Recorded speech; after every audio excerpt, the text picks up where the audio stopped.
Hi friends, share மார்க்கெட்டில் invest பண்ணுற எல்லாருக்குமே நம்ம இன்வெஸ்ட் பண்ணுற பணம் பல மடங்கு பெருகணும் அப்படின்னு ஆசை இருக்கும். ஷேர் மார்க்கெட்டை பொறுத்த வரைக்கும் பார்த்தீங்கன்னா நிறைய ஸ்டாக்ஸ் ட்ரேட் ஆகிட்டு இருக்கு. ஆனால் எல்லா ஸ்டாக்குமே வந்து நல்ல ரிட்டர்ன்ஸ் கொடுக்கறது இல்லை.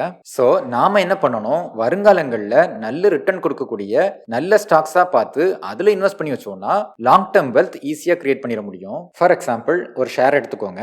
அந்த ஷேரோட கரண்ட் பிரைஸ் 100 rupees அப்படின்னு வச்சுக்கலாம். இது அடுத்த 10 வருஷத்துல 1000 rupees மாற சான்ஸ் இருக்கா அப்படின்னு உங்களால் கண்டுபிடிக்க முடிஞ்சுன்னா போதுமான அமௌண்ட் அதுல இன்வெஸ்ட் பண்ணி நல்ல லாபம் பார்த்துட முடியும். ஸோ ஒரு ஷேரை பத்தி நமக்கு தெரிஞ்ச இன்ஃபர்மேஷனை வச்சு ஃபியூச்சர்ல அந்த ஷேரோட பிரைஸ் என்னவா இருக்கும் அப்படிங்கிறத எப்படி ப்ரெடிக்ட் பண்றது அப்படிங்கிறத பத்தி தான் இந்த வீடியோல நம்ம பார்க்க போறோம். ஓகே, ஷேர் மார்க்கெட்ல இன்வெஸ்ட் பண்ற எல்லாருக்குமே பிஇ ரேஷியோ பத்தி நிச்சயம் தெரிஞ்சிருக்கும். அந்த பிஇ ரேஷியோ யூஸ் பண்ணி தான் நம்ம வந்து ஃபியூச்சர் பிரைஸ் வந்து ப்ரெடிக்ட் பண்ண போறோம். ஓகே, பிஇ ரேஷியோனா என்ன? ஷேரோட current price divided by earning per share, right? ஷேரோட கரண்ட் பிரைஸ் நமக்கு ஏற்கனவே தெரிஞ்ச விஷயம் தான். ஏர்னிங் பெர் ஷேர் அப்படின்னா வேற ஒன்றும் இல்லை, எல்லா செலவுகளும் போக ஒரு ஷேருக்கு அந்த கம்பெனி எவ்வளவு வருமானம் பார்த்துருக்கு அப்படிங்கிறது தான். இது நம்ம இபிஎஸ் அப்படின்னு சொல்லுவோம். இதுல ஃபார்வர்ட் பிஇ, ட்ரெயிலிங் பிஇ அப்படின்னு நிறைய இருக்கு. நம்ம அதுக்குள்ளெல்லாம் போக வேண்டாம். இந்த பிஇ, இபிஎஸ், கரண்ட் பிரைஸ் எல்லா இன்ஃபர்மேஷனுமே வந்து உங்களுக்கு ஸ்கிரீனர்லயே கிடைக்கும். இப்போ இந்த பிஇ ரேஷியோக்கான ஃபார்முலாவை லைட்டா மாத்தி எழுதலாம். அது எப்படின்னா, ஷேரோட current price equal to PE into EPS, ரைட்டா? ஸோ இதே ஃபார்முலாவை யூஸ் பண்ணோம்னா 2034, அதாவது இன்னும் 10 வருஷம் கழிச்சு ஷேரோட பிரைஸ் ஈக்குவல் டு 2034 அந்த ஷேரோட பிஇ இன்டு 2034 அதோட இபிஎஸ், கரெக்ட்? ஸோ 2034 அந்த ஷேரோட இபிஎஸ் என்னவா இருக்கும், பிஇ என்னவா இருக்கும் அப்படிங்கிறத நம்மளால கணிக்க முடிஞ்சா அதே 2034 அந்த ஷேரோட பிரைஸ் என்னவா இருக்கும் அப்படிங்கிறதையும் ஈஸியா கண்டுபிடிச்சிடலாம் இல்லையா? சரி, சொல்றதுக்கு ஈஸியா தான் இருக்கு, ஆனா அதை எப்படி கண்டுபிடிக்கிறது அப்படின்னு கேக்குறீங்களா? இப்ப நாம இந்த ரெண்டு பேராமீட்டரையும் தனித்தனியா பார்த்துடலாம். ஃபர்ஸ்ட் பேராமீட்டர் என்ன?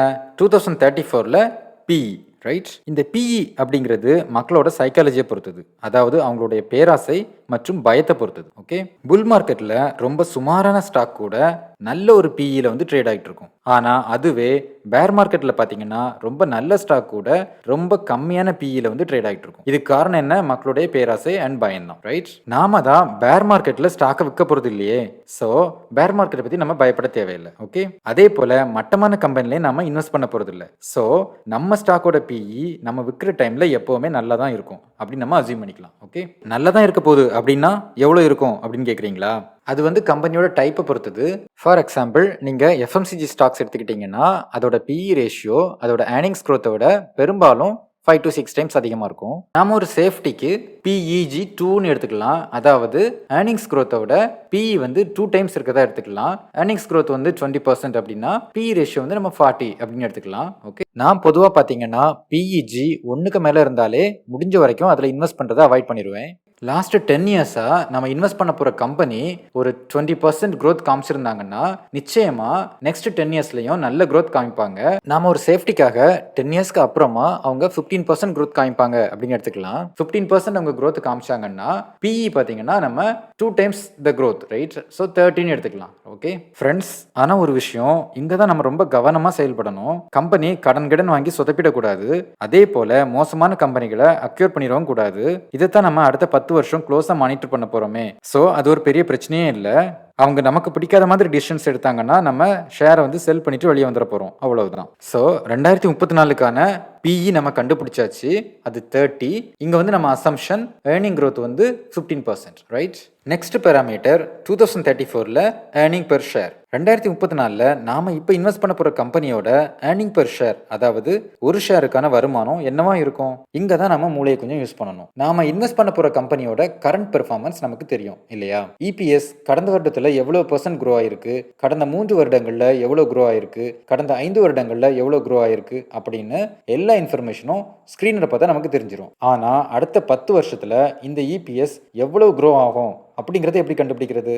ஓகே, ஒரு பையன் சின்ன வயசுல இருந்தே நல்லா படிக்கிறான் அப்படின்னா பெரும்பாலும் காலேஜ் முடிக்கும்போது நல்ல ஸ்கோர் தான் வாங்கியிருப்பான் இல்லையா? ஆனா அவனோட கேரக்டர்ல ஏதாவது மாற்றம் இருக்கா, அவனோட குடும்ப சூழ்நிலையில ஏதாவது மாற்றம் இருக்கா அப்படிங்கறத மட்டும் நாம வந்து தொடர்ந்து கவனிச்சுட்டே இருக்கணும் இல்லையா? சோ இந்த விஷயங்கள்ல எந்த மாற்றமும் இல்லைன்னா பெரும்பாலும் அவன் நல்ல ஸ்கோர் தான் எடுப்பான் முன்ன மாதிரி. ஓகே, சோ ஒரு கம்பெனி கடந்த 10 வருடங்களா தொடர்ந்து 20% growth காமிச்சிட்டு இருந்துச்சுன்னா அடுத்த 10 வருஷமும் பெரும்பாலும் அது க்ளோஸ் டு 20% growth காமிக்க வாய்ப்பு ரொம்பவே அதிகம். ஓகே, நாம என்ன பண்ணணும், அந்த கம்பெனி சார்ந்திருக்கக்கூடிய இண்டஸ்ட்ரியோட ஃபியூச்சர் எப்படி இருக்கு, காம்படிஷன் எப்படி இருக்கு, மேனேஜ்மெண்ட் எப்படி இருக்கு அப்படிங்கிறத நல்லாவே அனலைஸ் பண்ணிக்கணும். தொடர்ந்து மானிட்டர் பண்ணிட்டே இருக்கணும். ஓகே, இதை பற்றி ஏற்கனவே தனியாக ஒரு வீடியோ பண்ணியிருக்கேன். அதோட லிங்க் டிஸ்கிரிப்ஷனில் இருக்கு. ஓகே, ஸோ ஒரு எக்ஸாம்பிளுக்கு நாம ஒரு கம்பெனியோட லாஸ்ட் 10 இயர் growth 20% அப்படின்னு எடுத்துக்கலாம். நெக்ஸ்ட் 10 இயர்ஸும் அதே 20% அது காமிக்க போகுது அப்படின்னு நம்ம எடுத்துக்கலாம். அப்படி இருந்துச்சுன்னா அந்த ஷேரோட பிரைஸ் 2034ல என்ன மாதிரி இருக்கும் அப்படின்னு கணக்கு போட்டு பார்த்துடலாமா? 2024ல current price 100 rupees, EPS 5, PE 20. Okay, இப்போ 5 rupees இருக்கக்கூடிய EPS 2034ல அதாவது 10 இயர்ஸ்க்கு அப்புறமா 30.96 மாறி இருக்கும். ஏன்னா நம்ம வந்து 20% ஏர்னிங் growth வந்து கன்சிடர் பண்ணியிருக்கோம். ஓகே, 2034க்கான PE நம்ம ஏற்கனவே கண்டுபிடிச்சு வச்சிட்டோம். அது வந்து 30. ஸோ 2034ல ஷேரோட பிரைஸ் எப்படி இருக்கும்னா 30.96 into 30 which is equal to 928 rupees. Okay, அதாவது கரண்ட் பிரைஸ் ஆன 100 rupeesல இருந்து ஷேரோட பிரைஸ் 2034ல அதாவது நெக்ஸ்ட் 10 இயர்ஸ்ல 928 rupeesக்கு போக சான்ஸ் இருக்குன்னு நம்ம கண்டுபிடிச்சிருக்கோம். ஓகே, இது கிட்டத்தட்ட 9 டைம்ஸ் அப்படிங்கிறது ஒரு நல்ல ஒரு ரிட்டர்ன்.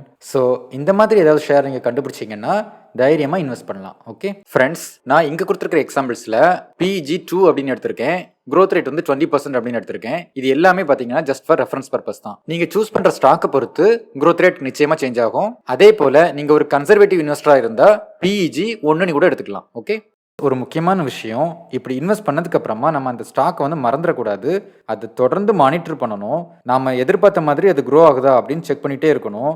அதோட growth rate திடீர்னு ஃபால் ஆயிடுச்சுன்னு வச்சுக்கோமே, அது எதனால ஃபால் ஆச்சு அப்படின்னு நம்ம கண்டுபிடிச்சி அது சரியான டைரக்ஷன்ல போகலைன்னா நாம அந்த ஸ்டாக்ல இருந்து உடனடியாக வெளியே வந்துடணும். ஓகே, அவ்வளவுதான், வீடியோட எண்டுக்கு வந்தாச்சு. இந்த வீடியோ உங்களுக்கு பிடிச்சிருந்துச்சுன்னா மறக்காம லைக் பண்ணுங்க. இந்த சேனலோட கண்டென்ட் உங்களுக்கு பிடிச்சிருந்துச்சுன்னா மறக்காம சப்ஸ்கிரைப் பண்ணுங்க. Okay, thanks.